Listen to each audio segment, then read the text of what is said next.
tenemos con nosotros a Roberto Casas, que viene de Galicia, es licenciado en Psicología, ha trabajado mucho sobre el tema de las adicciones y es un incansable investigador y buscador de respuestas. Ahora nos va a presentar su ponencia, los efectos regulatorios del estío sobre el campo bioenergético de las personas en organismos, y nos explicará por qué ha llegado a este resultado, por qué ha llegado a este estudio. Él fue ponente en el Congreso Nacional, en el segundo Congreso Nacional de Bioresonancia en Biofeedback, realizado en Sitges. Llevaba 6 casos clínicos, nos presentó 2 de ellos y está aquí de nuevo con nosotros para explicarnos aquello que se quedó en el tintero. Si observáis el programa, veréis que después del título de su ponencia pone demostraciones prácticas in situ con algunos voluntarios. Bien, esto consiste, y al final, mañana, al final, a las 7 de la tarde, pone Roberto Casas, de nuevo con nosotros, en las conclusiones del taller de trabajo realizado durante las jornadas. Esto es que durante hoy, que prácticamente no va a dar tiempo, pero sí mañana, Roberto conectará a 3 o 4 voluntarios que no tengan el estío y que quieran comprobar cómo está su imagen de cámara Kirlian antes y después de haber hecho algunos ajustes con regulatorios energéticos con el estío. ¿Vale? Los voluntarios que se dirigen a mí sin pegarme, ¿vale? Y os dejo con Roberto. Sí, va. Bueno, hay una presentación, pone Sitges, porque al fin y al cabo esta es la segunda parte de la primera parte. De aquella vez no había dado tiempo de exponerlo todo, y entonces, como aquí veo a priori gente, me parece que no estuvo en la primera vez, pues en Sitges, lo que voy a hacer es un repaso muy rápido sobre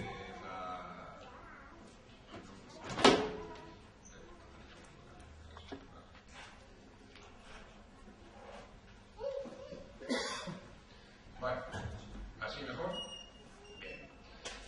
Pues el plan es hacer un repaso muy rápido de las primeras diapositivas para hacernos composición del lugar, para la gente que no haya estado en Sitges, y no entrar de pleno en los casos. Hacer para que no me pase lo mismo que Sitges, porque me dé tiempo.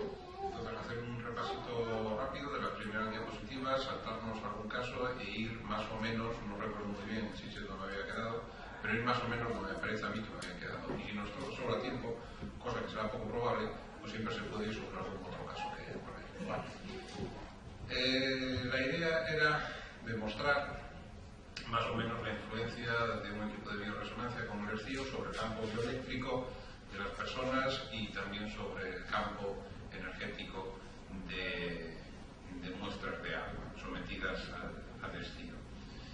Para llevar a cabo esta presentación, vamos a ver, lo que acabo de decir, demostrar el efecto del equipo estío sobre el campo bioeléctrico humano, demostrar lo mismo sobre muestras de agua. Se hizo un diseño de caso único, es decir, pues cada caso es eso, un diseño estadístico más básico. Cuando no tienes muchos pacientes para hacer un estudio, pues puedes decidir hacer un diseño de caso único. Es decir, la estadística se hace sobre un solo caso, con la condición clásica ABA. La condición A primera es un sujeto en estado normal, sin influencia del estío, sin otro tipo de tratamiento. La condición B se le aplica un tratamiento, en este caso el estío. La condición A, de nuevo, pues medir cómo queda ese organismo tras la influencia del tratamiento oportuno. En este caso hablamos del estío. Elementos empleados en el estudio, pues un equipo estío y como aparato o instrumento terapéutico, y como medida de validación o instrumento de medida, que sería más correcto, una cámara GDV y los accesorios necesarios de la misma pues, para poder hacer mediciones en muestras de agua, por ejemplo, ¿no? Bueno, el equipo CIO, todo el mundo lo conoce y aquel que no lo conoce, pues hoy lo está conociendo. Y la cámara GDV pues, es una evolución muy refinada de una cámara Kirlian, que todo el mundo más o menos tiene más o menos también una idea de lo que es una cámara Kirlian. Bueno, pues una cámara Kirlian permite medir el biocampo de una persona. En el caso de la cámara GDV se hace sobre los 10 dedos de la mano. En las cámaras Kirlian más antiguas pues se hacía sobre las plantas, sobre los dedos, sobre las plantas de las manos, sobre las plantas de los pies. En este equipo solo se miden las 10 yemas de los dedos. Cámaras Kirlian pues hay muchos modelos, unos mejores, otros peores. La ventaja de este modelo en particular o de este tipo de equipo es que los resultados son interpretados por un software que tiene una base de datos de miles de sujetos, de los cuales sanos, sujetos blancos caucásicos sanos y asiáticos también. Es como que se ha conformado una base de datos que creo que son unos aproximadamente, ahora no lo recuerdo. ¿Sí? La base de datos me parece que es aproximadamente, ahora no recuerdo si son 2.500 o 3.500 sujetos, creo que es el segundo dato. Bueno, el aparato mide y confronta las mediciones con la base de datos de los sujetos y sanos, y en función de eso hace un análisis estadístico y calcula las desviaciones. Y eso después nos lo presenta de manera numérica y de manera gráfica.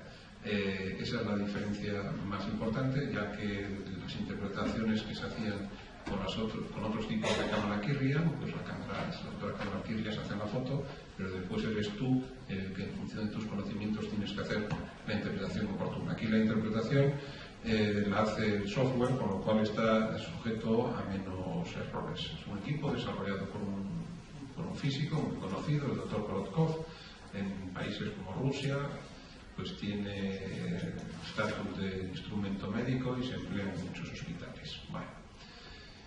Lo que mide es el biocampo, el campo bioeléctrico del sujeto. Ahí vemos una imagen. Eso que aparece coloreado no es el aura. Casi todo el mundo, pues lo primero que imagina es que eso es el aura y que los colores corresponden a los colores del aura. Pues no.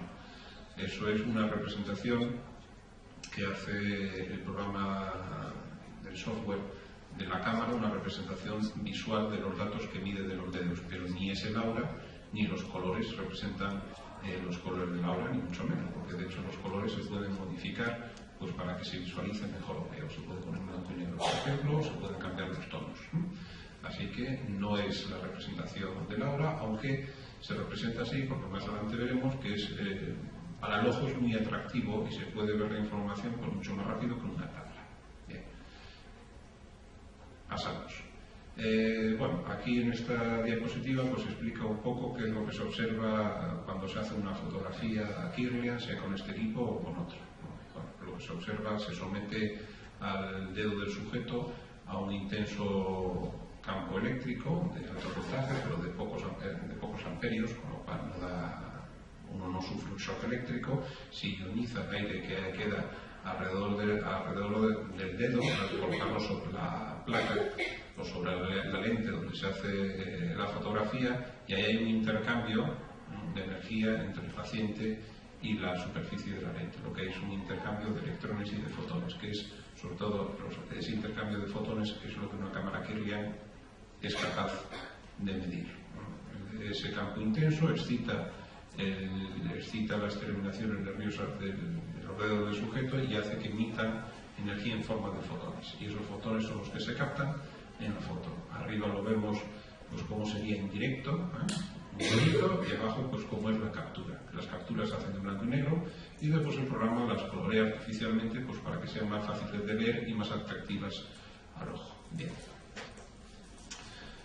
En cuanto a los casos, se ha seguido un único protocolo para intentar unificar variables, que nunca se consigue del todo, pero hacer todo lo posible. Pues he seguido un único protocolo muy sencillo, basado fundamentalmente en las opciones automáticas del CLAPS, es decir, del programa del vestido, del software. Y ese protocolo ha sido usado para todos los casos igual y en el mismo tiempo, ¿no? En parece que en la siguiente diapositiva está el tiempo, y si no, creo que había puesto 45 minutos, y a los 45 minutos acababa el tratamiento con todos los sujetos, estuviesen o no estuviesen rectificados, le daba lo mismo, porque intentaba mantener las variables estables y ver qué cambios podía haber. Es un poco lo que se comenta. El protocolo seguido pues ha sido pues nada, hacer la calibración, el test matrix y tal, y este es el protocolo que he seguido, que no es ningún protocolo particular, es un protocolo que me he inventado yo en función de algunas de las opciones automáticas del programa. ¿Por qué? Pues por la misma razón de antes, intentar mantener las variables extrañas lo más controlables posibles, más controladas posibles, y digamos dejar pensar a la máquina un poco por sí sola. Bueno, pues voy a hacer solo terapias automáticas y elegir aquellas opciones que me da el sistema, porque en teoría el sistema considera que son las más oportunas. Y yo intentar inmiscuirme lo mínimo posible en el tratamiento. Bueno, este lo vamos a pasar y nos vamos a ir entonces directamente al caso 3.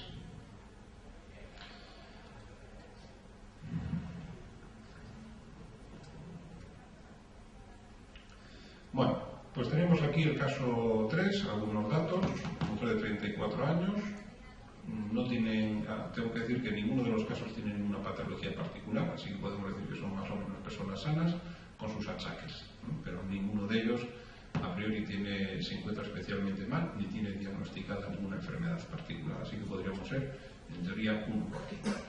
Pues una mujer de 34 años que manifiesta dolor lumbar, pues lo tiene casi siempre, una vez más, una vez menos.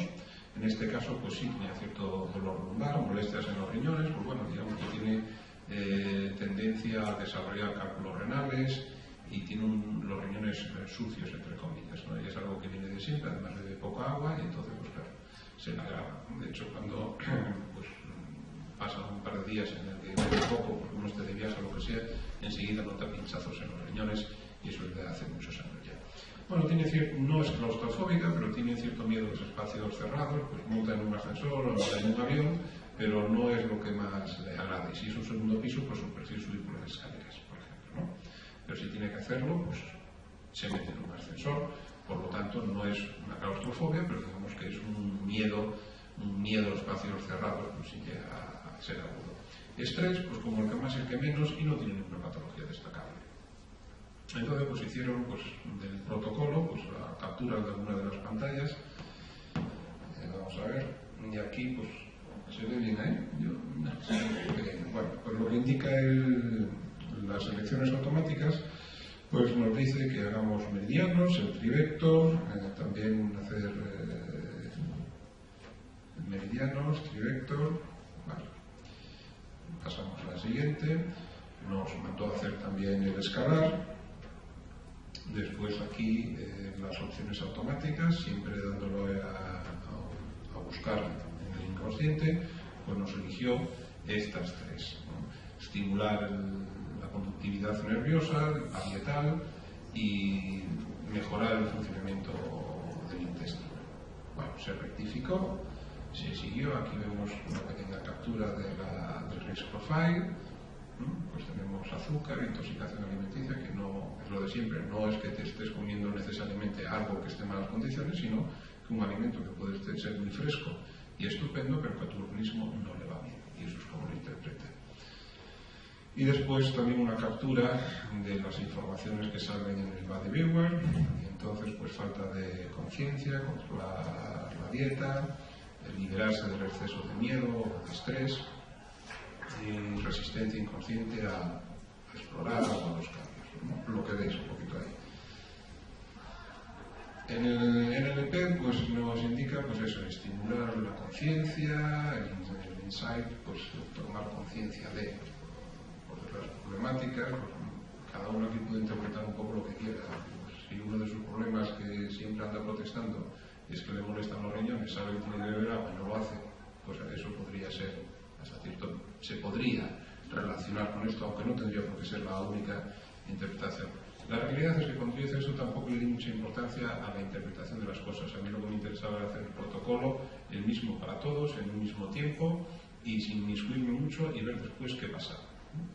Porque mi razonamiento lógico era que si una cosa en teoría breve, sencilla y que se maneja el aparato como si no tuvieras la más remota idea y te hubiesen pasado una fotocopia como lo que tienes que hacer, si así funciona o si así se muestran cambios, pues es de suponer que si uno sabe lo que hace y tiene el entrenamiento apropiado, pues que funcionará mucho mejor. Realmente mi objetivo era poder demostrar, entre comillas, que aun sin tener mucha idea, digamos que dándole a la tecla correcta, pues el equipo por sí solo es capaz de hacerlo.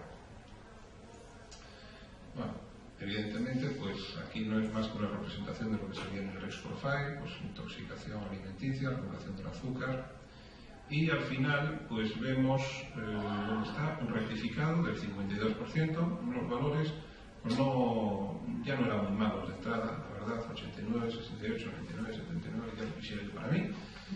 Y bueno, pues tras el tratamiento, pues sí, ha quedado en 101 casi todo, un rectificado del 52%.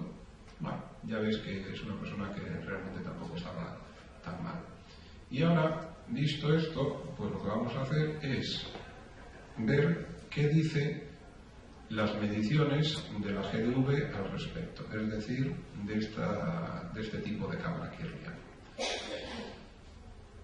Y para eso tengo que cortar la presentación del PowerPoint y pasarme a este programa. Entonces cargaremos al caso, si no me equivoco, caso 3, que es Juana, y la cargaremos Juana Pre, es decir, pretratamiento. Primero se midió los 10 dedos de esta persona antes de enchufarla, de conectarla al sistema SCIO, y después se la vuelve a medir tras lo que hemos hecho, ¿no? Tras lo que hemos visto.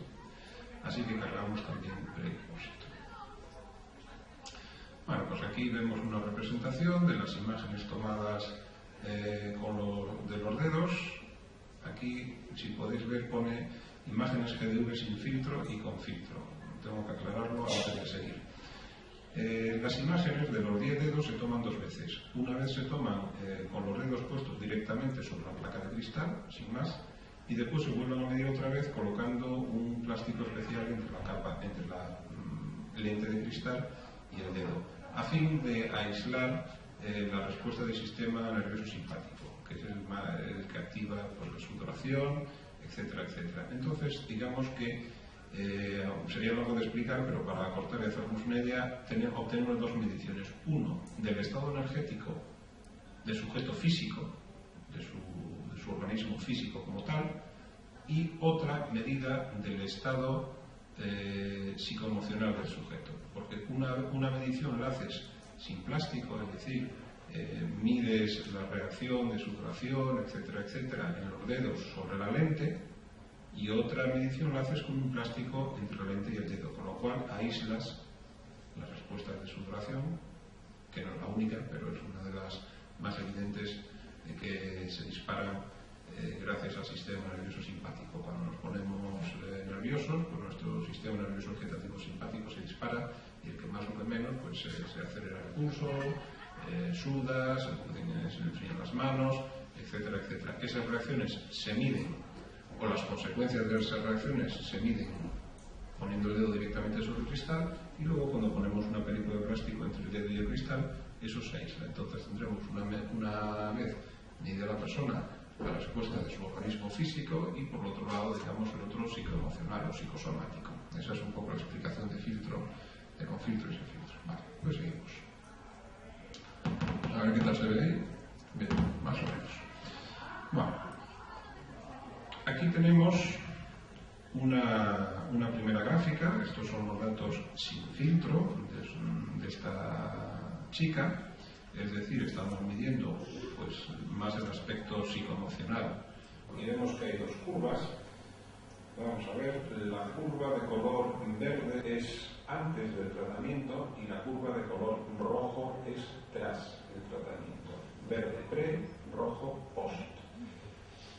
Esto es una representación siguiendo las enseñanzas de la medicina tradicional china de la situación energética del sujeto. A su lado derecho a su lado izquierdo. Vemos que la gráfica es redonda, tiene 3 colores, rosa o rojo, depende un poco de los ordenadores, verde y amarillo. Bueno, un sujeto con una situación psicoemocional ideal, pues debería tener una curva, cuanto más redonda, mejor.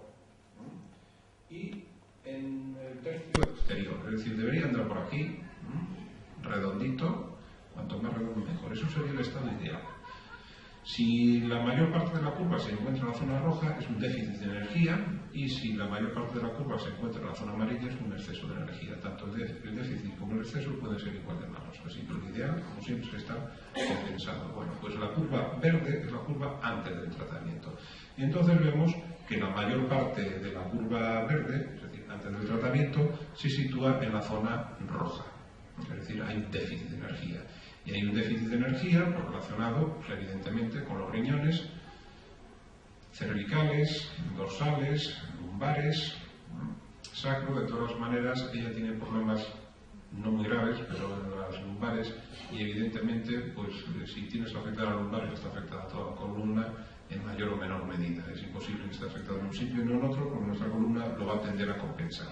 Entonces tiene que haber una afectación por pura necesidad. Y vemos también por energía, colon, sistema cardiovascular. Bueno, pues está todo, no está muy mal. Las mías son muchísimo peores a veces, entonces no está muy mal. Pero tras el tratamiento, que es la curva roja, pues ha mejorado. La medición post-tratamiento se ha tomado inmediatamente después de terminar. El tiempo que lleva desconectar los arneses y medir, sin dejar reposar al sujeto, sin dejarle pensar mucho, sin llamar por teléfono, sin beber un vaso de agua y sin ir al baño. Porque si lo dejo reposar 1 hora, de lo que se ve es que el nivel energético sigue mejorando, pero si es que a la media hora estaba mejorando, pero recibe una llamada de la Laguna Municipal que se la ha llevado el coche, pues se va a desplomar probablemente. Entonces las mediciones son inmediatamente después. Esto significa que si yo a esta mujer lo hubiese vuelto a medir a la media hora, probablemente sus niveles energéticos, a no ser que hubiese tenido pues, algún estresor muy importante, hubiese mejorado más. Esta es la situación inmediatamente después, tanto a un lado como al otro. Lo curioso del caso es que en ambos lados mejora, podría haber mejorado más. No solo mejora la cantidad de energía, sino que también mejora su distribución. Cuanto más redonda es la curva, mejor. Cuantos más picos hay, bien para arriba o bien para abajo, cuantos más dientes de sierra hay, peor. En ambas gráficas ha mejorado, sin filtro. Con filtro hay menos cambios, pero eso es algo general para todos los pacientes. Es decir, lo primero que la cámara es capaz de medir es la mejoría a nivel del sistema, la energía psicoemocional. La energía física es algo que también cambia, pero es mucho más estable, es menos lábil. Entonces era algo muy común ver que las gráficas, el aspecto físico del sujeto mejoran un poco, excepto que esté muy mal. Si realmente hay una gran carencia de energía en algún punto, esa sí se puede corregir, pero si está más o menos dentro de lo normal, no suele mejorar mucho. De hecho, cuando se hacen las imágenes de los dedos, si salen, primero se hacen, cuando se hacen las imágenes de los dedos y se ve que aquellas que corresponden a nivel psicoemocional, si se ve que son bastante buenas, muchas veces ya no se hacen las otras, las que tienen que ver con el cuerpo físico, porque van a estar igual o mejor. Entonces, que aquí no haya grandes cambios no es que el equipo no funcione, sino que es algo bastante corriente. De todas maneras, se puede comentar, vamos a ver, aquí no tenemos grandes cosas que comentar. Vale, pasamos a la siguiente.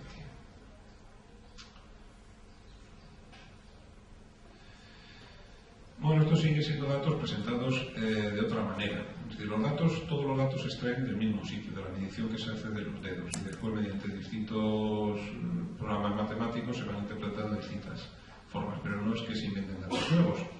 Entonces vemos que el nivel de energía general, tras el tratamiento, que lo vemos, para post, ha mejorado. No mucho, pero por lo menos está dentro de la zona verde, que es la zona de normalidad. Lo ideal, pues lo ideal sería estar a lo mejor pues por aquí, más o menos aquí, en 0,5. Probablemente eso sería lo ideal. Pero bueno, ha mejorado, está dentro de la zona verde porque antes estaba en deficiencia en ambos lazos. Vamos a ver. ver si podemos ver. Vale, pasamos. Bueno, aquí nos vuelve a mostrar otra vez los mismos datos, nos muestra en rojo pues aquellas deficiencias mayores que tiene el paciente. Esto es antes del tratamiento, lo que marca en rojo, pues lo que está peor, lo que tiene un mayor déficit, ¿no? Ahí lo vemos, y ahora ponemos sin tratamiento, o sea, tras tratamiento, para post, pues no se ha mejorado todo, pero casi todo. Bien. Podemos verlo de una manera mucho más gráfica con otro programa, que es donde sale la figura de la persona, pero recordando siempre pues que no es el ahora, sino otra manera de representar los mismos datos.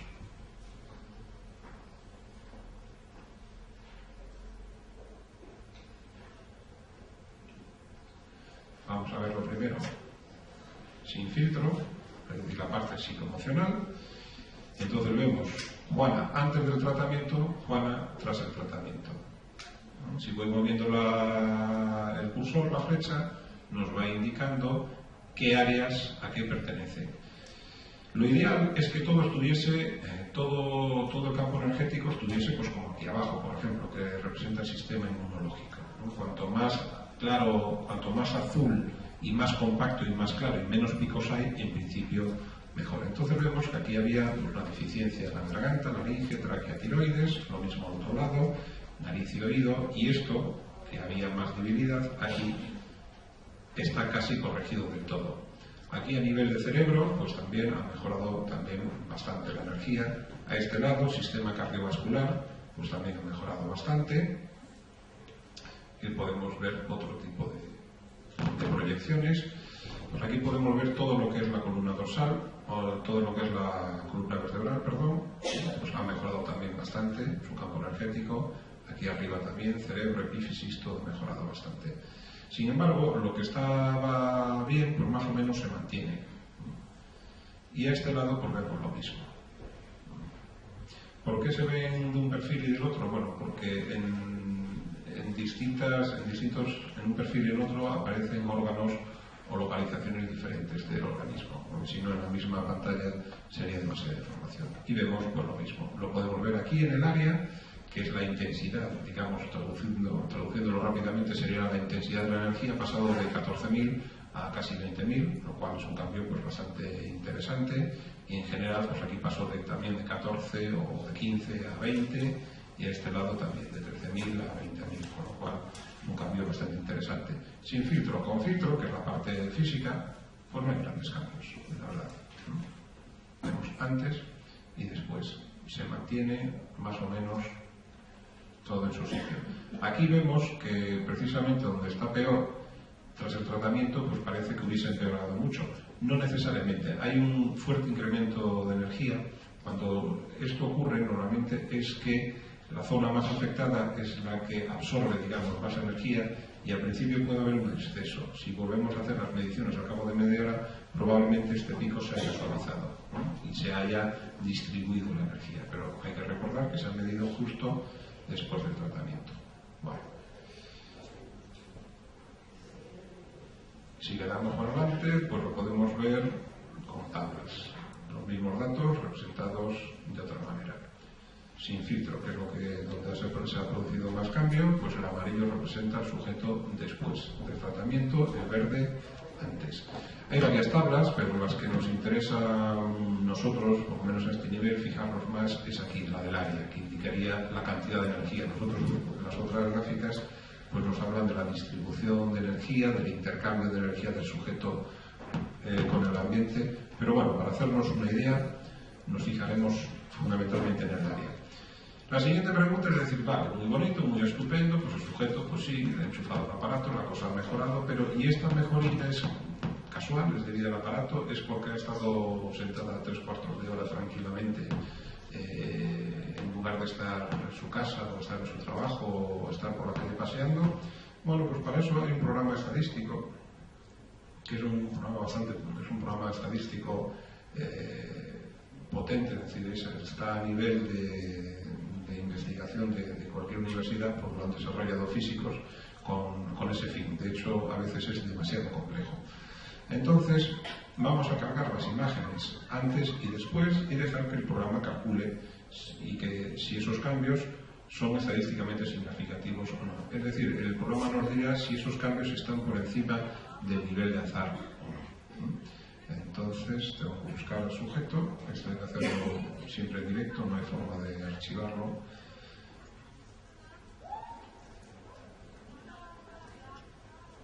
Entonces, cargamos las imágenes de los dedos antes y después, sin filtro pre-tratamiento, sin filtro post-tratamiento. Es decir, cargamos las de campo psicoemocional, que son donde se muestra un mayor cambio. Las otras ya sabemos que no había gran cambio y va a salir que no. Y ahora se puede ver así a simple ojo, ¿no? El que alguna vez haya trabajado con algo de Kirlian, pues ya puede ver a simple ojo de Concubero que hay un cambio y que es un cambio que parece que va a ser bueno. Muestras dependientes, porque es la misma persona, dejamos que calcule y que nos cuente.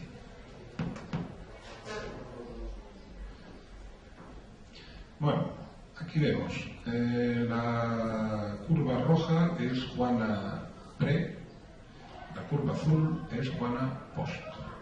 Así, a simple ojo, ya se ve que hay una diferencia, eso ya lo sabíamos. Ahora el tema es si esta diferencia es matemáticamente significativa, estadísticamente significativa. Y entonces nos dice que sí, que por el test TED-Student, que es una herramienta estadística, el TED-Student pareado, muestra que las muestras son estadísticamente distintas. Esto lo tenemos aquí por escrito y aquí lo podemos ver a ojo. El azul era tras el tratamiento, la roja era pre-tratamiento, si no recuerdo mal. Vamos a ver. Sí. Bien.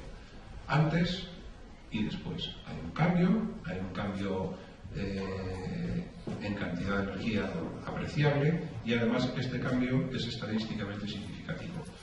Eso es muy importante porque siempre puede venir alguien y decirnos, bueno, tal, puede ser es que a lo mejor por estar sentada, etcétera, etcétera. Pero yo, aunque no lo he traído, he hecho otras pruebas de tener al sujeto sentado con los electrodos enchufados, pero con el CIO apagado, sin que lo sepa el sujeto, evidentemente, y medir. Y ver que también hay cambios, porque el estar sentadito 3/4 de hora sin nada mejor que hacer, pues provoca cambios. Pero esos cambios no son estadísticamente significativos.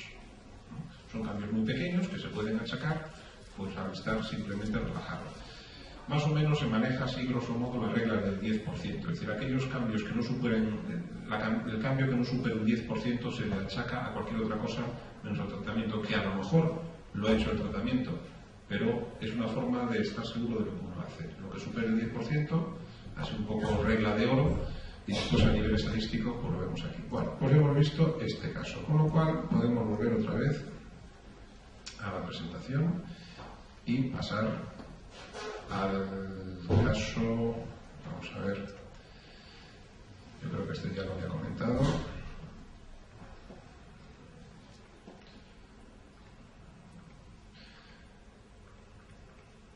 Bueno, una pregunta, a ver, que levante la mano la gente que estuvo en Sitges. La inmensa minoría, diría el otro. Vale, pues para saber entonces. Vale, pues voy a irme a este caso, que la gente que estuvo en Sitges ya lo vio.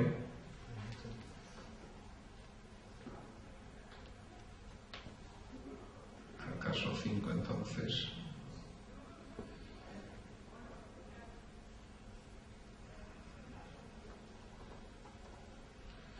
Bueno, hablando de subespacio, que antes pues surgieron varias dudas, etcétera, etcétera. Esta mujer, 60 años, sin patología en particular, se estresa fácilmente y en este caso pone que sí sabe que está siendo tratada por subespacio, porque había hecho otro caso, que debe ser el 4, donde la persona no sabía que estaba siendo tratada y en ambos casos había cambios. O sea que primero con un sujeto lo hice sin saber que la estabas tratando en subespacio, ¿no? Bueno, estaría haciendo sus tareas. Y esta persona sí lo sabía, en todo caso, pero se ve que no hay una gran diferencia entre un caso y el otro.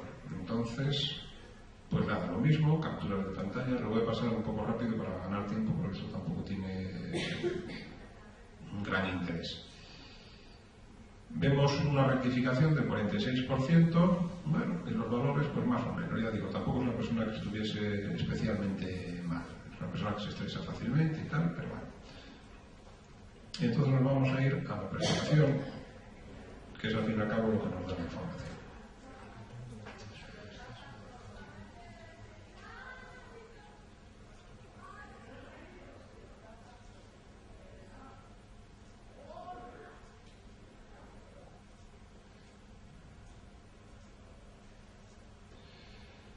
Caso 5,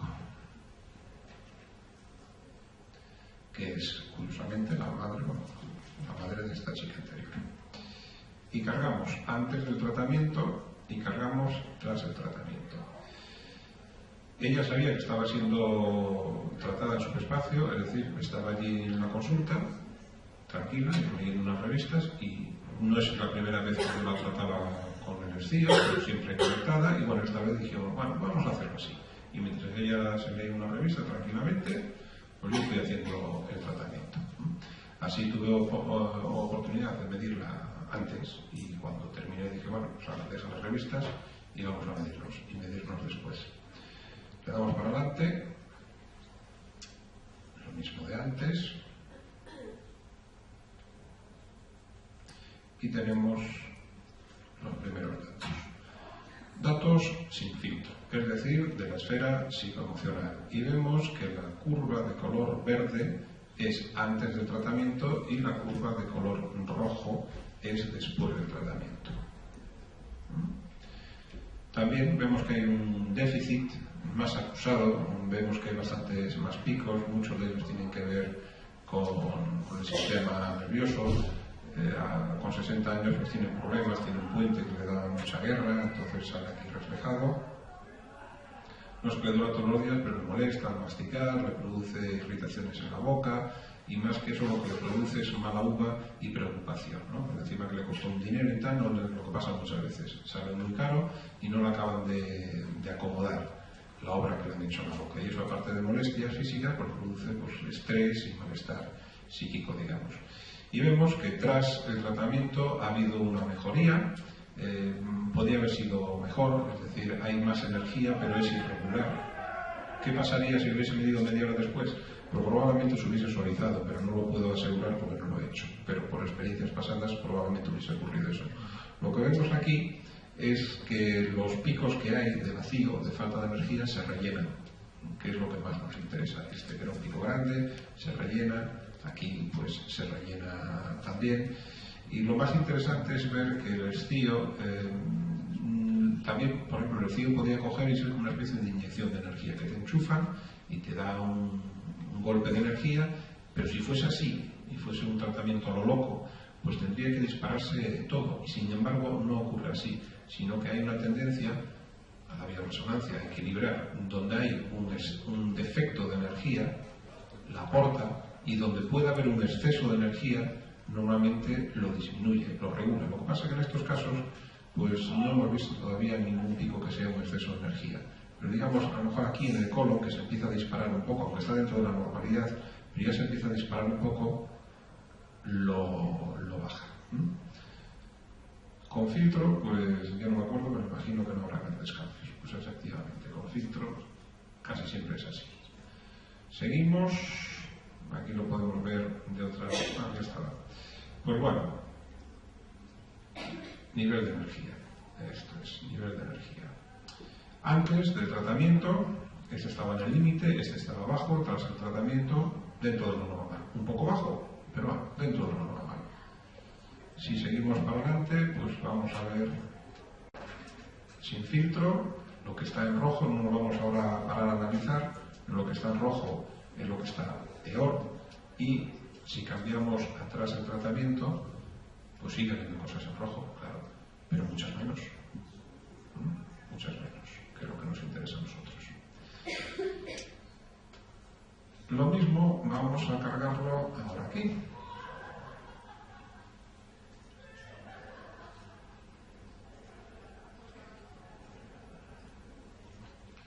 Caso 5, ¿no?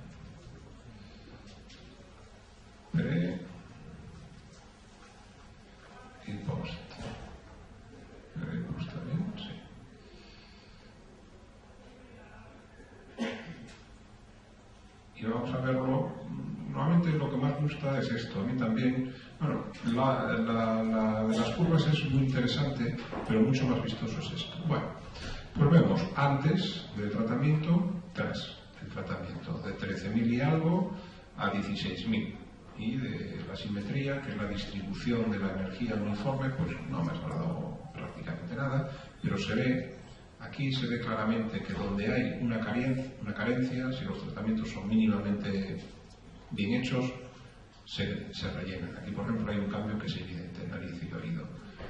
Aquí a este lado, garganta y laringe, que también hay una deficiencia, no se ha cerrado del todo, pero le falta muy poquito. Aquí abajo, sistema cardiovascular, no ha mejorado del todo, pero ha mejorado bastante. Este hueco que había aquí, el sistema inmunológico, se ha cerrado. Lo mismo vemos por aquí. Bueno, aquí podemos, haciendo crítica, aquí vemos un sistema inmunológico bien, y aquí, sin embargo, tras el tratamiento, pues falta energía. Bueno, la respuesta es la de siempre, es que lo hemos medido inmediatamente después. Es decir, esto es un traje que le hemos puesto al sujeto, pero todavía está sin ajustar. Si le diésemos media horita, 3/4 de hora, probablemente habría una mejor distribución de la energía. De 12.000 de área, que digamos que es un poco la cantidad de energía que el sujeto dispone, pasa a 16.000, lo cual está bastante bien para ser en subespacio, y aquí vemos también que hay una clara falta, ¿no? Y hay una gran mejoría. Aquí en este corte se puede ver con mucha más claridad. Además se pasa de 15 a 18. Lo mismo, amarillo después, verde antes. Hay otro programa para que lo sepa interpretar correctamente y tenga especial interés, donde el equipo lo que hace es una inferencia de cómo podrían estar el estado de los chakras, el estado energético, es decir, no mide los chakras, eso está claro, pero hace una inferencia, porque según distintos estudios, sobre todo hechos en la India, no podría ser de otra manera en este caso, pues en los dedos de las manos también hay cierta energía que correspondería a cada uno de los chakras, entonces el equipo lo que hace es una inferencia matemática. Entonces tenemos coloreados en oscuro cómo está el nivel energético de los chakras antes del tratamiento, tanto en situación como en tamaño. El tamaño indica la cantidad de energía. Dentro de esta franja verde se considera que es una franja de normalidad. Lo ideal es que estuviesen todos aquí, en el eje medio, pero eso es algo difícil de conseguir, aunque a veces aparece. Vemos que tras el tratamiento, que son los puntos rayados, pues tienden al centro, ¿no? Este no, porque ya está más o menos, pero este lo trae al centro, este lo cambia de lugar, los empieza a mover, pero sobre todo aumenta el nivel de energía. Lo podemos ver aquí en la gráfica. Lo rayado es los mismos chakras, pero tras el tratamiento, y en todos hay un cambio evidente, un aumento evidente en la energía. Si le damos aquí, pues nos pasa a colorear los chakras tras el tratamiento. Y lo que nos interesa a nosotros es ver si estos cambios realmente merecen la pena, es decir, los podemos achacar al tratamiento que nosotros hemos hecho o al estar leyendo una revista tranquilamente. Pues para eso tendremos que cargar de nuevo los datos, y como siempre vamos a cargar solo sin filtro, que son los que realmente muestran mayores cambios, es decir, la esfera psicoemocional, sin filtro pre-tratamiento, sin post, sin filtro post-tratamiento.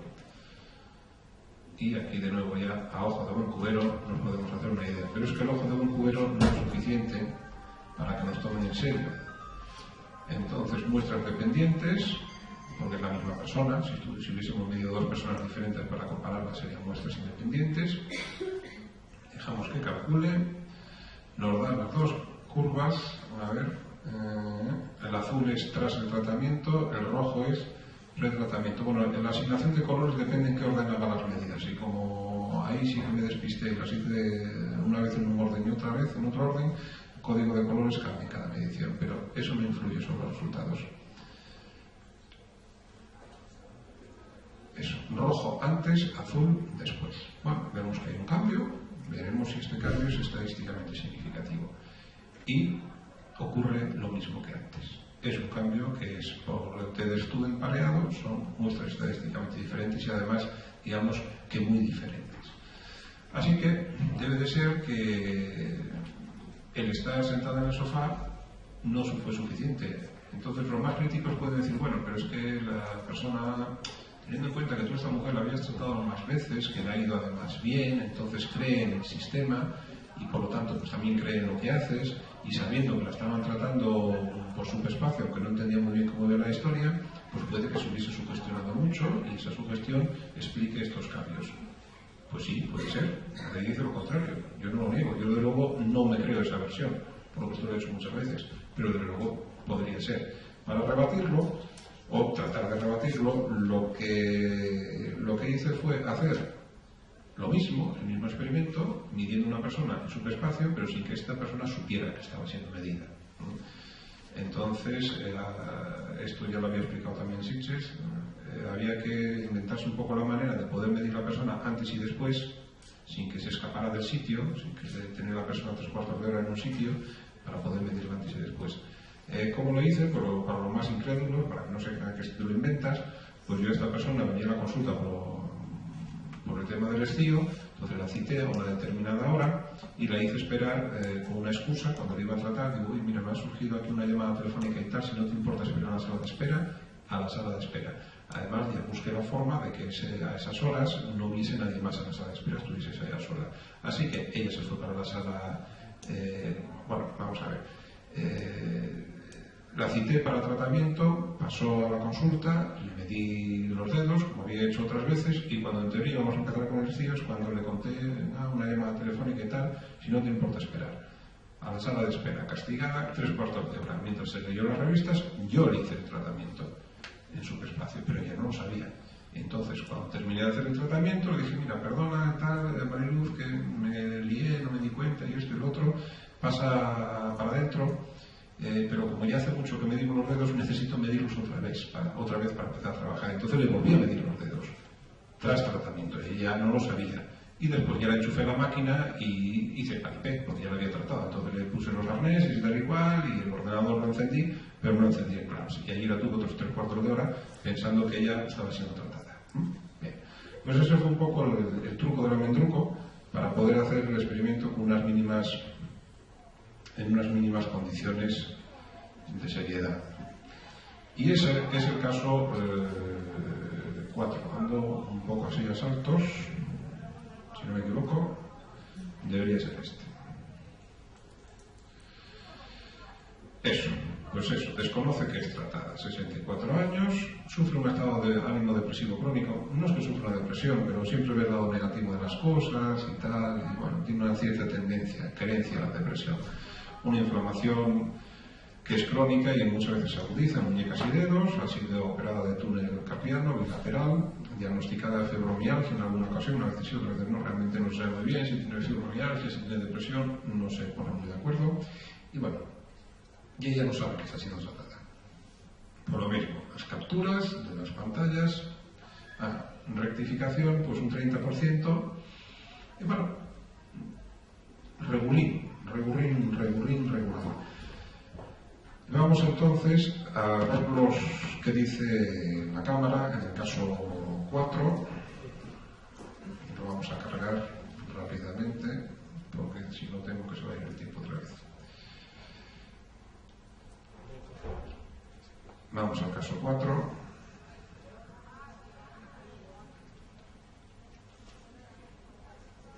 Pongo Superspace ciego porque ella no sabía que estaba siendo tratada. Cargamos y vamos para adelante. Y lo mismo, aquí ya voy un poquito más rápido.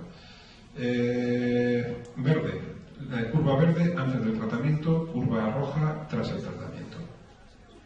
Aquí se ve una clara diferencia muy clara.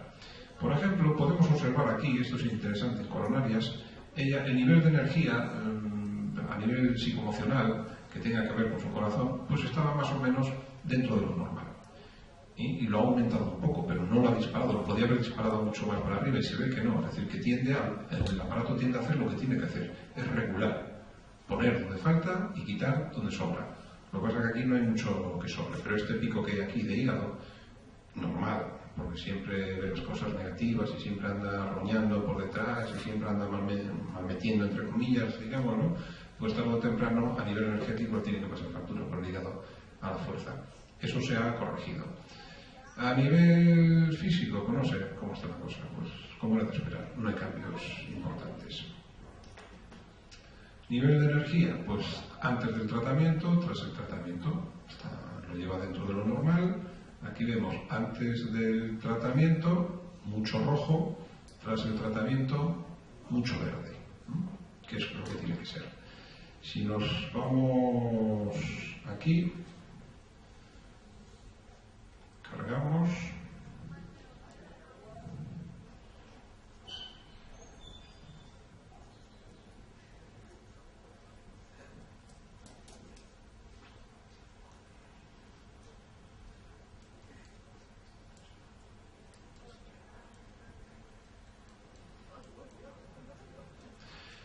Antes y después, pre y post. Ella no sabía que estaba siendo tratada. Evidentemente, si uno es desconfiado, como lo soy yo, pues no podría pensar, vale, no sabía que estaba siendo tratada, pero iba con la esperanza de tratarse, sería una consulta, y mientras estaba leyendo la revista en sala de espera se relajó y además fabulaba en su mente en el que el tratamiento le iba a ir muy bien y que iba a mejorar mucho. Podría ser, pero entonces tiene que venir alguien que me lo demuestre. Entonces, igual que yo estoy tratando de demostrar de una manera humilde esto, tiene que venir otro y que me lo rebata. Yo no lo niego que eso puede pasar, pero me lo tienen que demostrar. Y yo en la consulta no lo he visto. O sea que de momento esa versión no me la puedo creer. No solo hay un gran aumento de energía, sino que hay un gran aumento de la asimetría, en la distribución de la energía. Aquí, bueno, aquí es evidente del todo. Se ve perfectamente a un lado y al otro, por activa y por pasiva. Si nos vamos, pues es lo mismo, el amarillo después, el verde antes. Fijémonos solo en esto, en esta primera, la del área, porque la entropía y la fractalidad ya son otras cosas, pero esta primera gráfica, la del área, nos representa la cantidad de energía disponible. Vamos a ver la estadística que nos dice al respecto. Y la estadística pues nos va a decir que sí, porque con un cambio tan evidente no puede decir otra cosa. Pero lo vamos a ver. Siempre. No cargo las del físico porque es que ya se ve algo que no hay cambio. Es perder tiempo inútilmente. Creo que lo he hecho bien, sí. Muestras dependientes, calculamos.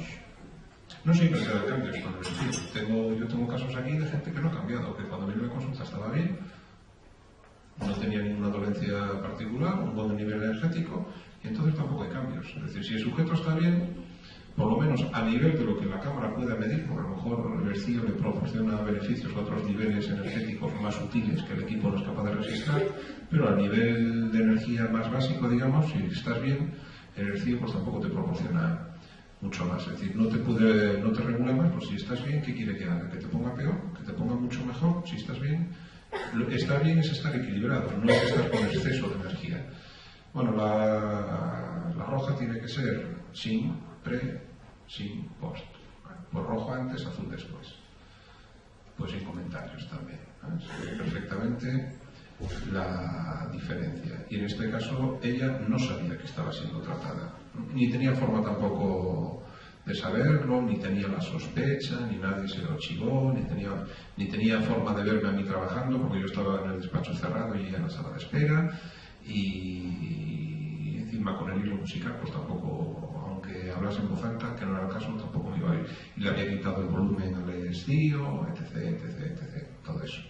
Las mediciones se hicieron en la medida de lo posible en condiciones ambientales estables, con la calefacción, o sea, con el aire acondicionado puesto para que mantenga una temperatura, con la iluminación más o menos la misma, con las persianas cerradas, todas las luces encendidas, nivel de humedad, pues más o menos. Y esto sí que no, esto es lo que ya no había dado mucho tiempo. Me dediqué también a medir muestras de agua y de suero.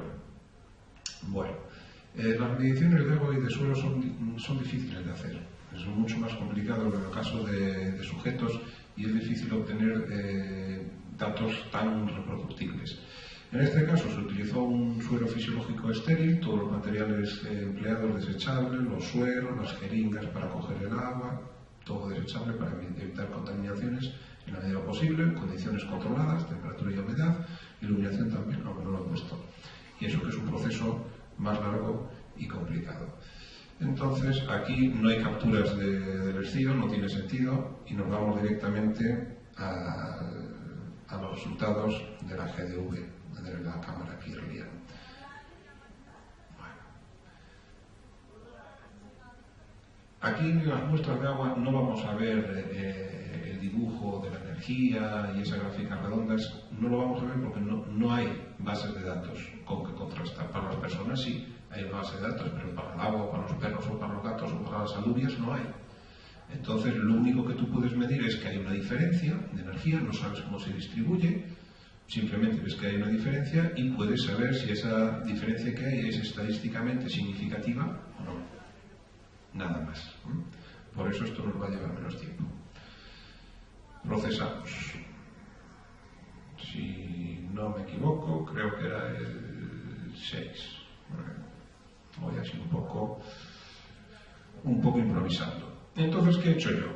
Pues he medido una muestra de suero y he vuelto a medir de la misma ampolla otra muestra de suero para ver que las mediciones con la cámara son estables. Nunca te va a dar dos mediciones exactas, es imposible, porque ya has manipulado la ampolla de suero y si coges otra ampolla de suero, pues claro, no es la misma, aunque se suponga que el agua haya salido de la misma máquina, el tamaño de la gota nunca es la misma, aunque intentes aproximarte, aunque utilices un cronómetro para hacer las fotografías a intervalos de 3 segundos, pues nunca es exactamente el mismo segundo. Es decir, es imposible que las condiciones experimentales sean exactamente iguales, pero se intenta que sean lo más parecidas posibles.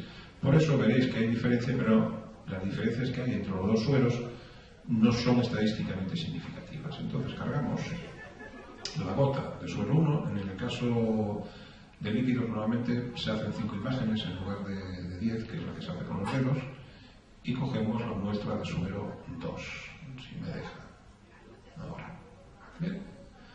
Así a ojo de cubero pues no vemos mucha diferencia. De todas maneras, en las muestras de agua es más difícil a ojo ver las diferencias que en el caso de los dedos. Le damos a procesar, muestras dependientes,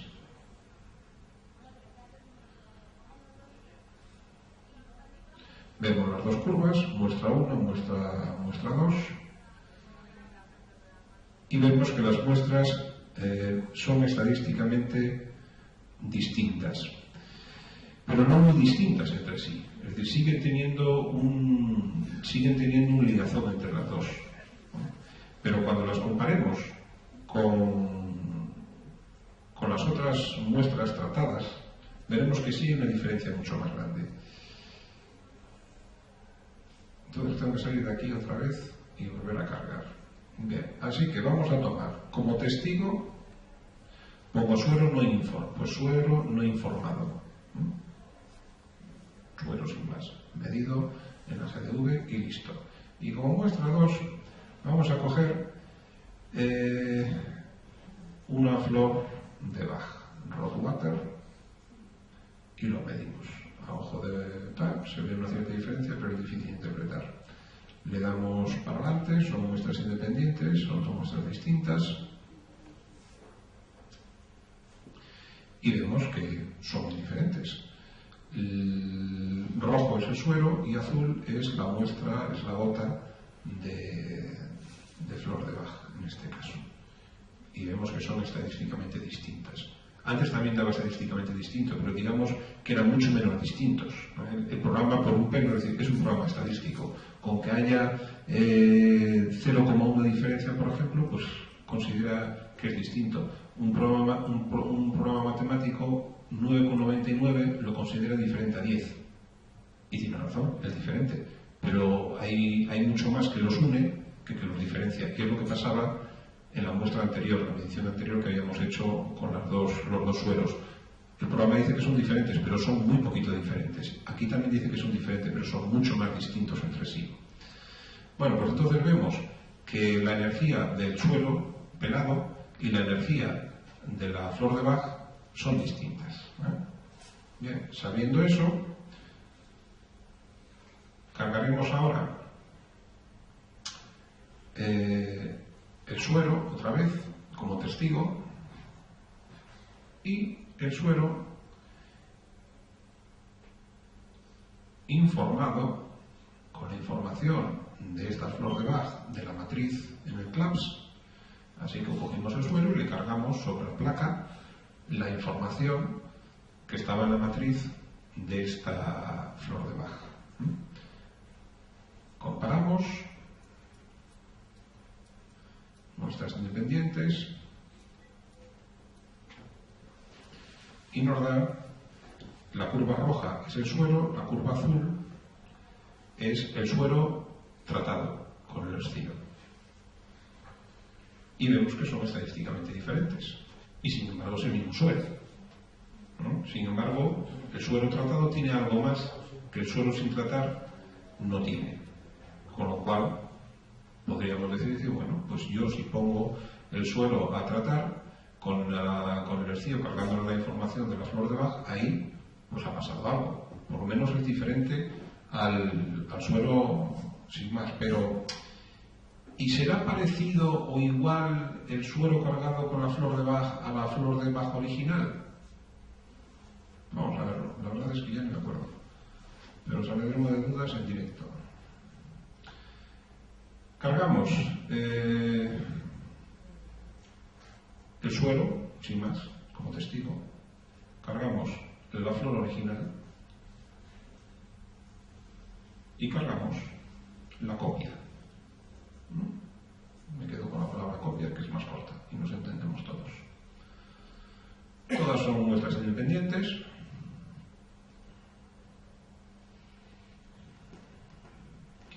¿Y qué nos dice aquí? Que la línea roja es el suero no informado, el suero sin más. La línea verde es la copia y la línea azul es la flor original. Y esto se ve casi siempre, es decir, la copia y el original son parecidos entre sí y diferentes al suero sin más. Sin embargo, la copia casi siempre tiene menos energía que el original. Pero no es nada nuevo y nada que Bill Nelson no estuviese de acuerdo con ello.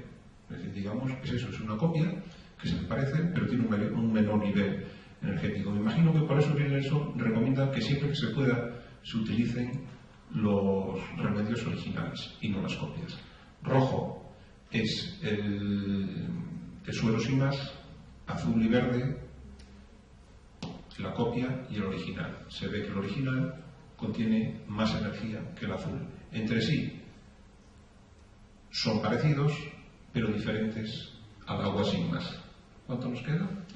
¿Ya se acabó? Bueno, pues nada, para otra vez más. Bueno, pues muchas gracias, Roberto, por la exposición que nos has hecho. Sin más, no, aunque estemos trabajando con nuestro sistema esfío, pues siempre es interesante y nos planteamos el tener una unidad de medida o el poder saber, ¿no? De hecho, cuando tenemos un piso y lo queremos amueblar, pues cogemos el metro y lo medimos, otras veces es a ojo.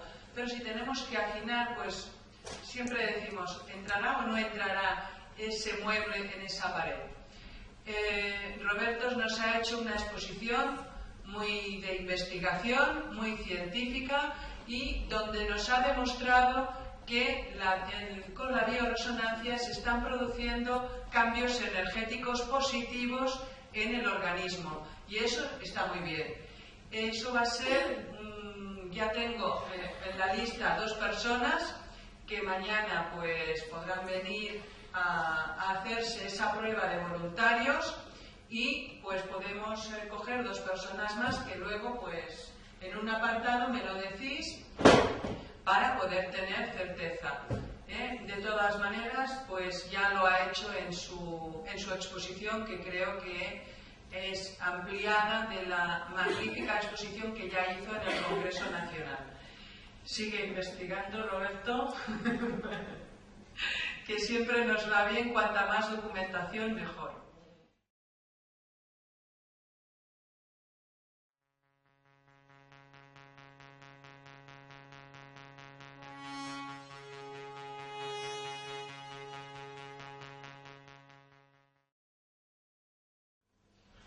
Buenas tardes, soy Rafael Barrón y he venido aquí invitado por el Grupo Estío para hablar de un tema muy concreto, que son los factores de transferencia. Los factores de transferencia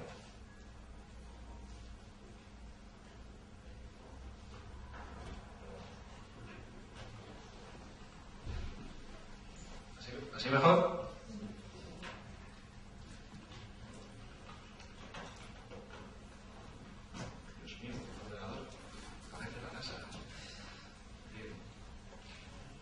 Los factores de transferencia representan el descubrimiento más prometedor de los últimos años, ya que a través de ellos se están afrontando enfermedades de la magnitud del SIDA, alergias, ciertos tipos de carcinomas, fibromialgia, etc. Todo tipo de lo que pueden ser invasiones víricas, bacterianas, etc. Esto está abriendo un horizonte de esperanza para afrontar todo este tipo de enfermedades, dado que los factores de transferencia representan un nuevo enfoque,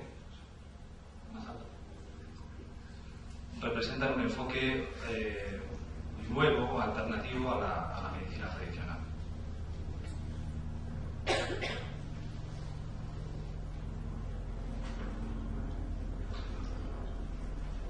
Bien, los factores de transferencia se descubrieron, como se puede ver en la gráfica, en el año 49 por el doctor Herbert Sherwood Lawrence, el cual estaba haciendo unas pruebas para demostrar que a través del mismo principio de las vacunas, un principio similar, se podían también combatir estas agresiones.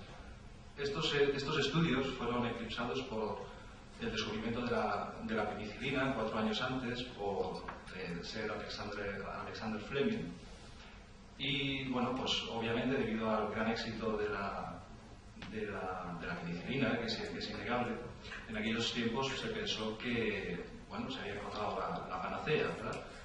En la historia de la humanidad hasta este descubrimiento, pues bueno, pues la gente se moría en los hospitales y se moría pues de gripes, de enfermedades realmente que hoy pues podemos combatir con derivados de la penicilina, por ejemplo.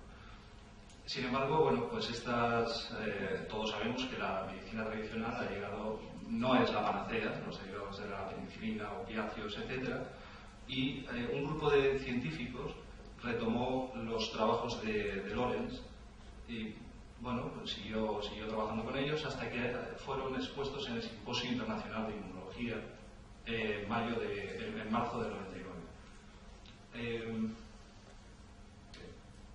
Vamos a seguir.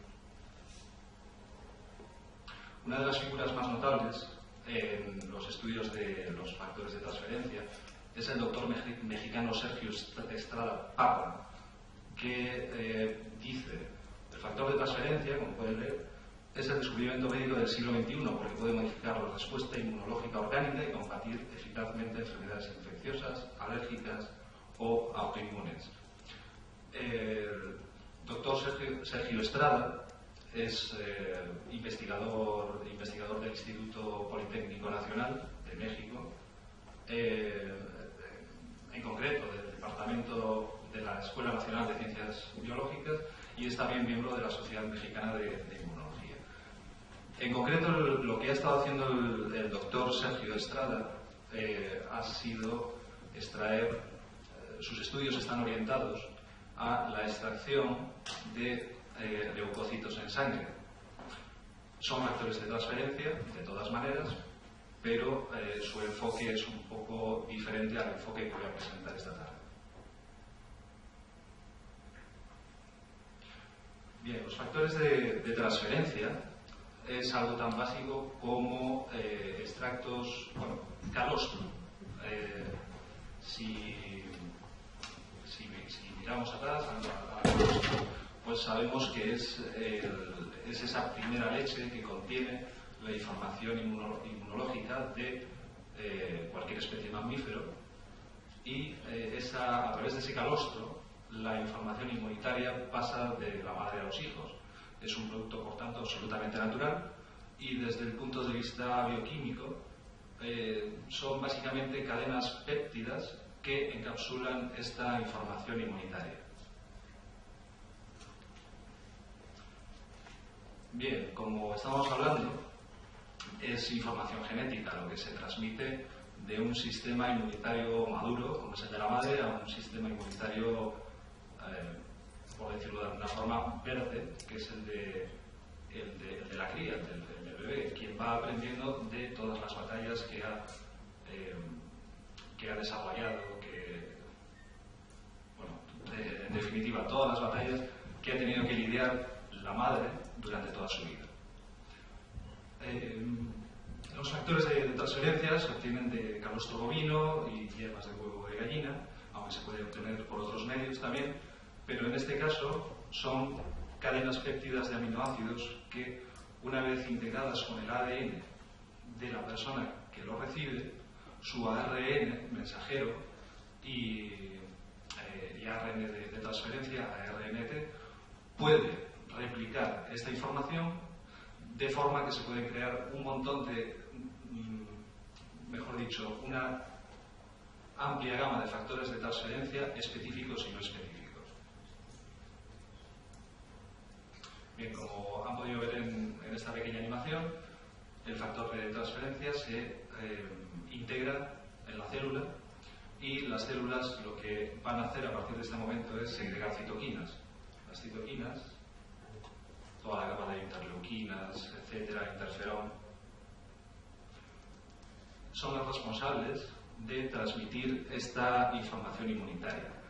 El método de transferencia es a través de las células T ayudadoras o leucocitos T, que son capaces de estimular las células B, y las células B a su vez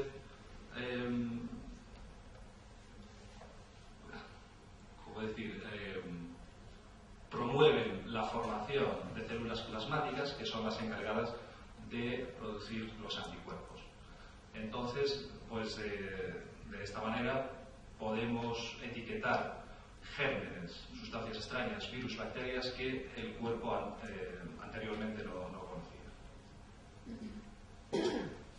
Como decíamos, pues actúan de forma muy simple, simplemente descargan inteligencia inmunitaria, proporcionando este tipo de inmunidad y a su vez también confiere capacidad para eliminar las cargas tóxicas que ya tenemos en el organismo. Ocurre pues enseñando a las células cuál es el camino que tienen que tomar cuando se encuentran con el invasor. Recordando, bueno, esto lo vamos a ver un poco más adelante.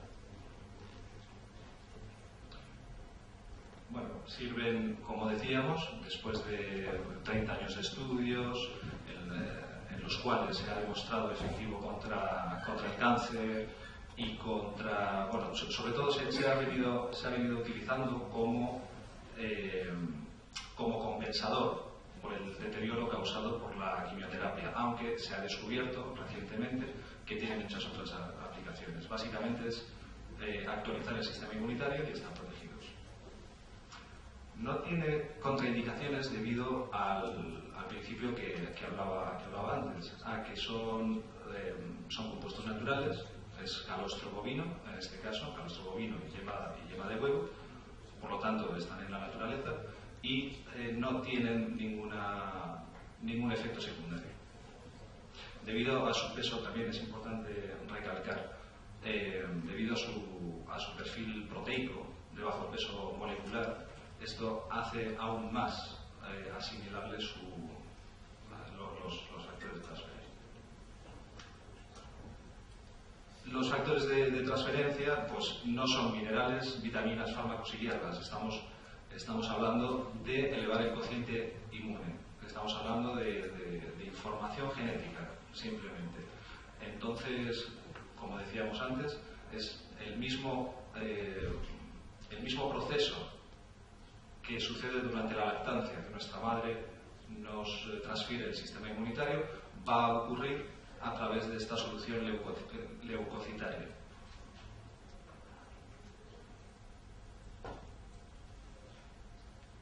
Bien, aquí tenemos un pequeño esquema de funcionamiento del sistema inmune, en el cual podemos ver cómo actúan los linfocitos B. Los linfocitos B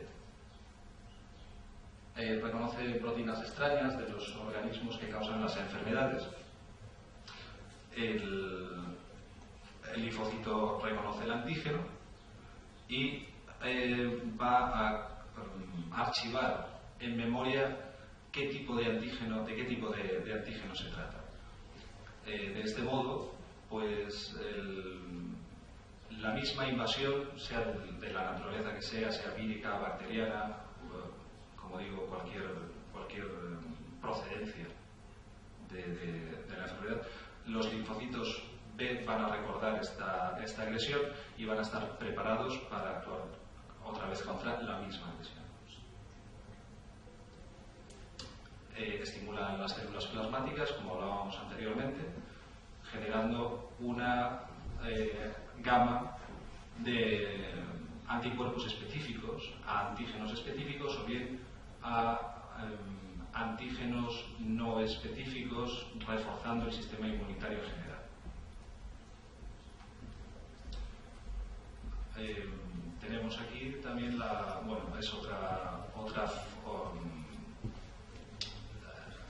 células T asesinas tienen bastante que ver con las células B. Las células asesinas tienen pues como misión reconocer los restos de antígenos que han sido ya atacados por las células B. Las células T lo que hacen es reducirles y eliminarles. Los factores de transferencia lo que van a hacer es estimular la actividad de las células T, aumentando dependiendo del caso, pero en general aumentando su presencia en el organismo. En otras enfermedades de carácter autoinmune, como podría ser la esclerosis múltiple, que es una sobreexcitación del sistema inmunitario, lo que van a regular es la producción de células asesinas, de células que van a atacar a nuestro propio sistema inmunitario. Bien.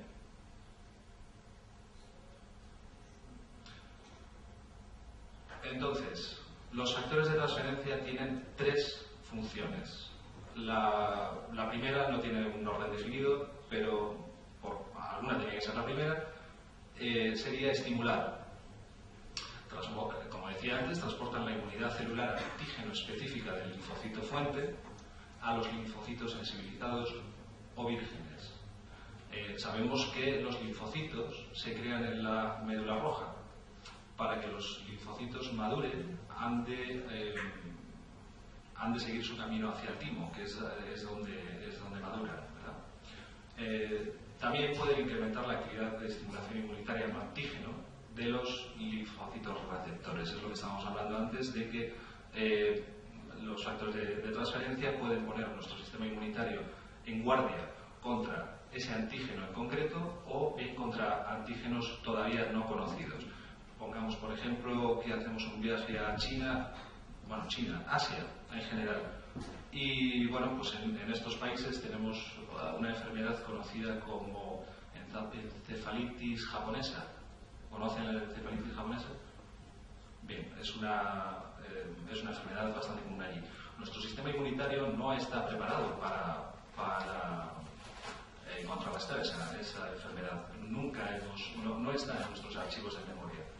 Por lo tanto, a través de los factores de transferencia, nuestro sistema inmunitario sí estaría preparado para reconocer este nuevo invasor en cuanto entras en nuestro organismo.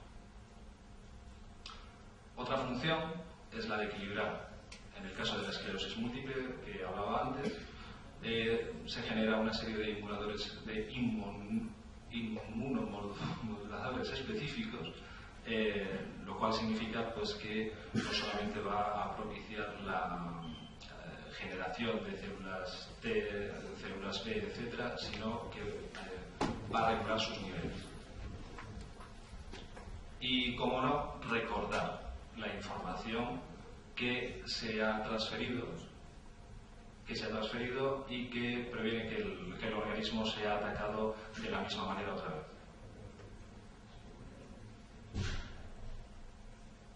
Bien, pues 3 palabras clave: estimular, equilibrar y recordar. En esto está basado los factores de transferencia. Los factores de transferencia, por su naturaleza, como habíamos hablado antes, el calostro y la yema de huevo, están clasificados según la British Medical Journal en julio del 98 como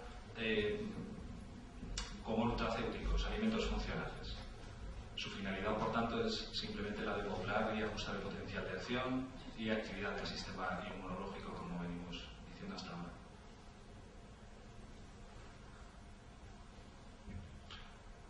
Básicamente, la fórmula o el éxito de los factores de transferencia está en el descubrimiento de cómo el sistema inmunitario de los animales, como en este caso de las vacas o de las gallinas, pueden ser transferidos y asimilados perfectamente por el sistema inmunitario humano.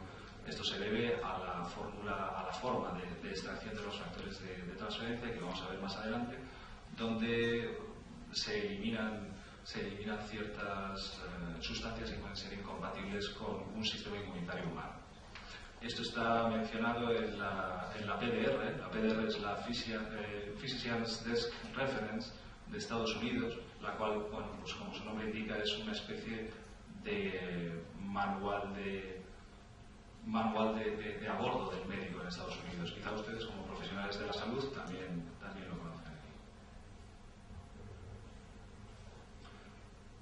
Bien, la actualización del sistema inmunitario, o como venimos diciendo, la integración de los factores de transferencia con nuestro sistema inmunitario, lo que hace es actualizar del mismo modo que podríamos hablar de cómo se actualiza un antivirus, el antivirus de un ordenador.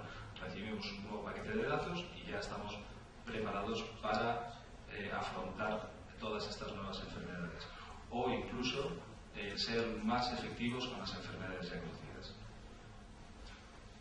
Bien, la fórmula de extracción es patentada, es un pequeño secreto, pero básicamente se obtiene por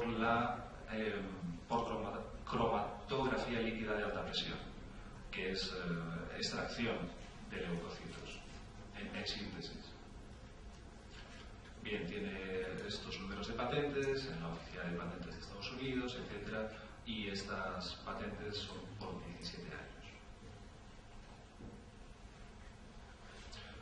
Hay un estudio muy interesante del Departamento de Biología Molecular del Instituto de Medicina de Longevidad de California, en la cual se comparan productos los cuales, bueno, pues estoy seguro que todos conocemos, como el aloe vera, el famoso aloe vera, y que en la naturaleza pues se sabe que incrementa la respuesta inmunitaria en un tanto por ciento determinado, en el caso de la aloe vera, y según este estudio en un 15%, así como el noni, del que tanto estamos oyendo hablar últimamente. Hay otros productos como hongo shiitake, conocen si han comido en un japonés o en un chino. Esta es una seta muy común en estos lugares. Equinacia, hexafosfato de inositol, etc.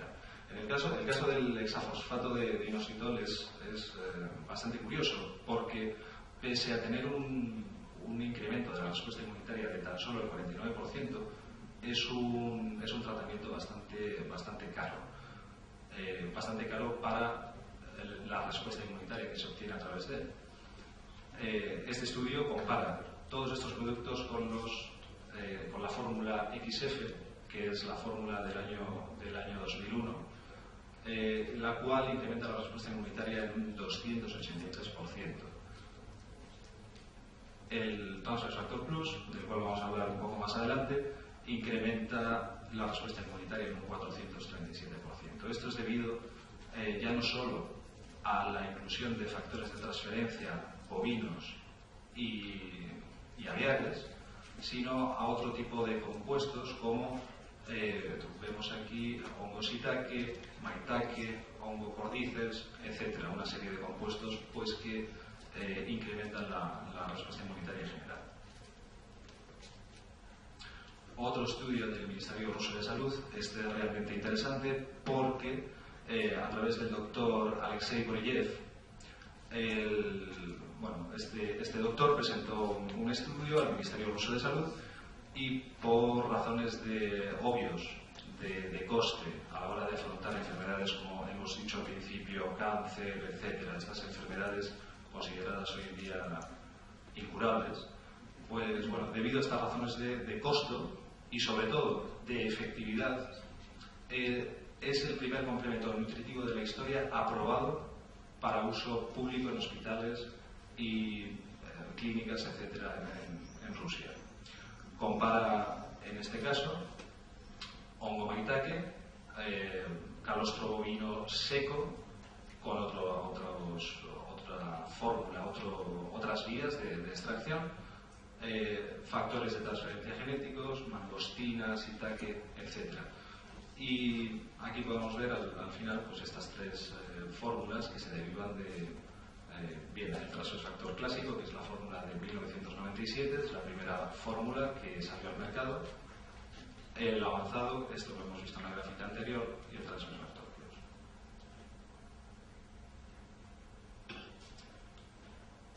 Bien, esto no tiene gran complicación. La fórmula EXF, famosa fórmula EXF, es el calostro bovino con yemas de huevo, como venimos diciendo desde el principio.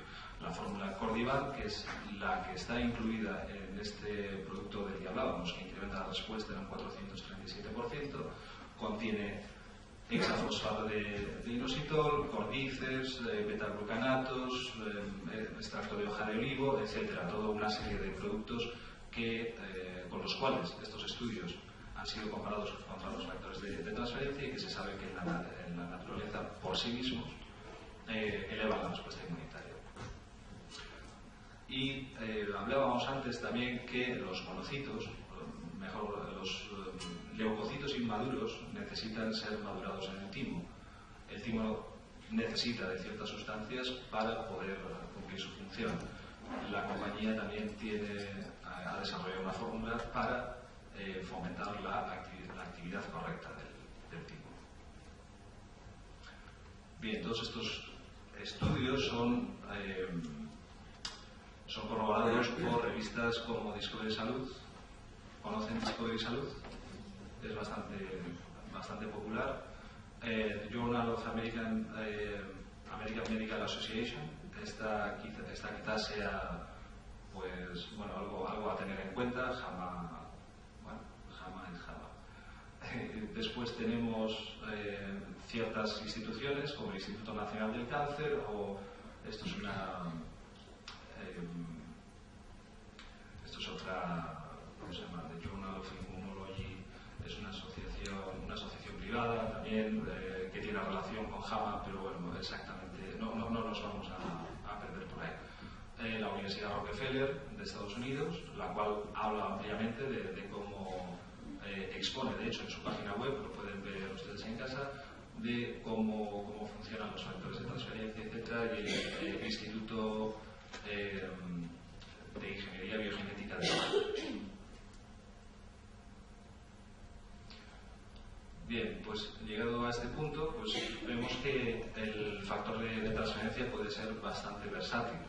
Es tan versátil, de hecho, que está bastante indicado está realmente muy indicado para enfermedades pues, del tipo, como decía justo al principio, del SIDA, ciertos carcinomas, depresión inmunológica en general, etc.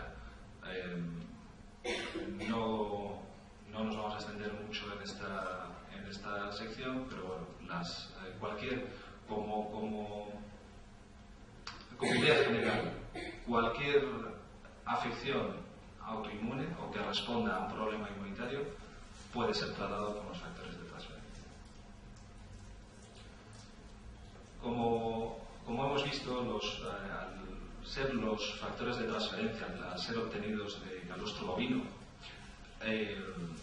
bueno, pues podemos pensar, bueno, ¿y qué hay de la incompatibilidad con estas personas que no toleran la lactosa o que no toleran hemoglobinas, etcétera, ¿no?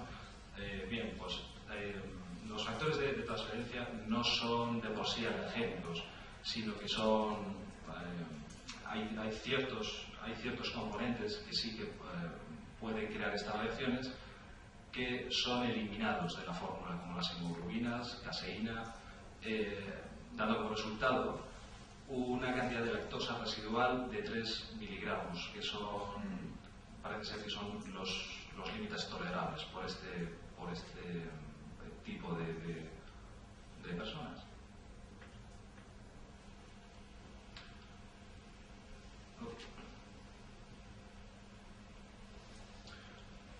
Bien, hasta ahora las enfermedades, o mejor dicho, desde el descubrimiento de la penicilina, afrontar una enfermedad se ha enfocado como matar moscas a cañonazos. Tenemos una enfermedad, tenemos un antígeno y tenemos que crear algo contra ese antígeno. Es la ciencia del anti. Esto se ha demostrado que tiene efectos secundarios. Tanto los medicamentos actuales pueden ayudar a superar una enfermedad como a afectar células sanas del paciente.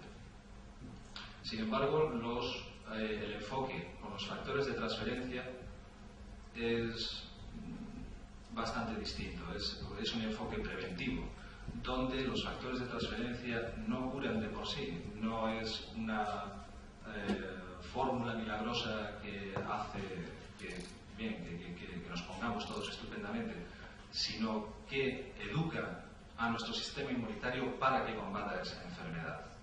Por lo tanto, la perspectiva es completamente distinta. No es la perspectiva del anti. Ahí tengo un enemigo, está localizado, tengo que acabar con él. Es un enfoque en el cual se prevé que pueden ocurrir ciertas invasiones, ciertas agresiones, y los factores de transferencia dejan que,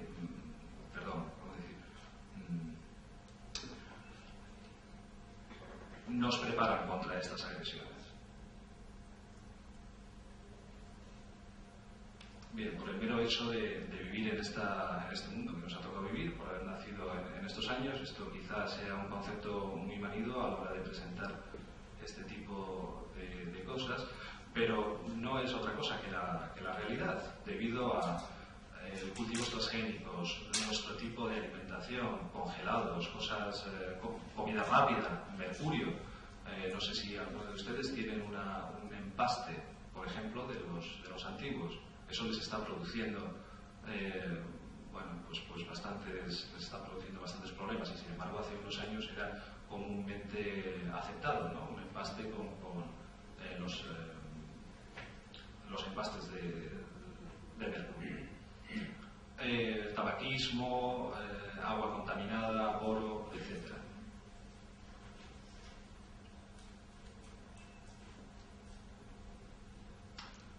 Es interesante esta publicación de febrero del 2004 de la revista Time, que nos dice que se ha descubierto un sorprendente enlace entre la inflamación y los ataques cardíacos, cáncer y Alzheimer. Enfermedades en un principio dispares, pero esto tiene su porqué, ¿verdad? La inflamación contribuye en todo momento al estrechamiento de las arterias, a la creación de ateroma, etc. Todo esto nos va a llevar a un aumento del colesterol. Si no tratamos el colesterol, vamos a padecer de arteriosclerosis o bien cualquier otro tipo de disfunción vascular.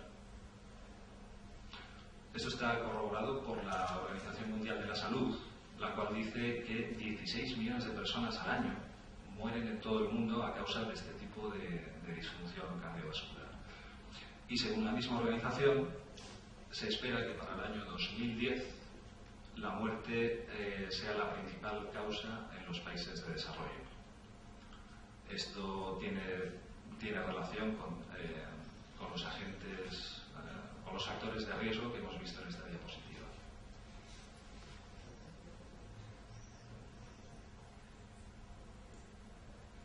Otros factores de riesgo, de los cuales todos podemos pecar en mayor o menor medida, son el tabaco, el colesterol, que es una forma siguiente de morir. No nos damos cuenta hasta que el médico nos dice sus niveles de colesterol están disparados. Hipertensión, inactividad física, nuestro tipo de vida, pues tenemos que ir de casa al trabajo, etcétera, este tipo tal y como se vive en el mundo occidental. Obesidad, tensión, abuso de ciertas sustancias, bien fármacos, bien sustancias menos legales. Cualquier tipo, como hablemos por ejemplo del café. El abuso del café nos va a llevar a un estado de hipertensión, etcétera. ¿Y cómo enfoca esto la medicina tradicional? Pues bien, la solución que da está clara. Llevan más de 50 años experimentando y reconociendo que la ciencia del la ciencia de atacar al antígeno específico, no es la panacea, como decía, pero funciona y administran fármacos. No sé, la última vez que ustedes estuvieron en la Seguridad Social, pero probablemente le recetarían antiinflamatorios, ¿verdad? Para cualquier cosa. Es algo... eso sí que es la panacea, por lo menos de los médicos. Y en última instancia, la cirugía, cuando ya los fármacos se demuestran inútiles, no se puede hacer más a través de la química. La solución con los factores de transferencia, mejor dicho, el enfoque de los factores de transferencia es un poco distinto y es, a fin de cuentas, de lo que he venido a hablar aquí. El enfoque es, pues, por ejemplo, en este caso que hablábamos de la disfunción cardiovascular, ha creado un producto específico para la función vascular, la cual contiene ácido fólico, vitamina B6, B12, que se conoce por otros estudios que reducen los niveles de homocisteína. También, y esto es un dato importante, relaja los vasos sanguíneos, les hace más elásticos, gracias al alginato de magnesio, que favorece la formación de óxido nítrico, y el óxido nítrico pues favorece la salud arterial en general. Estos no son estudios de esta compañía directamente, sino que hay otros doctores que han estudiado este otro tipo de la levadura de arroz rojo, las propiedades del ajo, etc. Y estos científicos han recopilado esta información y han incluido los componentes adecuados para cada fórmula, para cada producto. 2 minutos. Estoy terminando. Sí. 2 minutos. Sí, cuestión de tiempo, si no nos van a echar. Termino ya, sí. Vale. Bien, pues simplemente conocer otro tipo, pues un poquitín la gama de productos que tiene esta compañía en el mercado. Este producto, el Transfer Factor Plus, es este producto que hemos visto en la gráfica anteriormente, que potencia la respuesta, mejor dicho, incrementa la respuesta inmunitaria en un 437%. Esto se debe no solo a los factores de transferencia bovinos y avícolas, sino a estos hongos como Mentakis, Shiitake y Cordyceps, que se sabe que elevan la respuesta bastante. Tenemos otros Transfer Factor avanzado, Transfer Factor Recall, favorece la función cognitiva en general al tener fosfatidilcerina, o grasa buena, ¿no? Es un lípido que está presente en el tejido cerebral. Y bueno, pues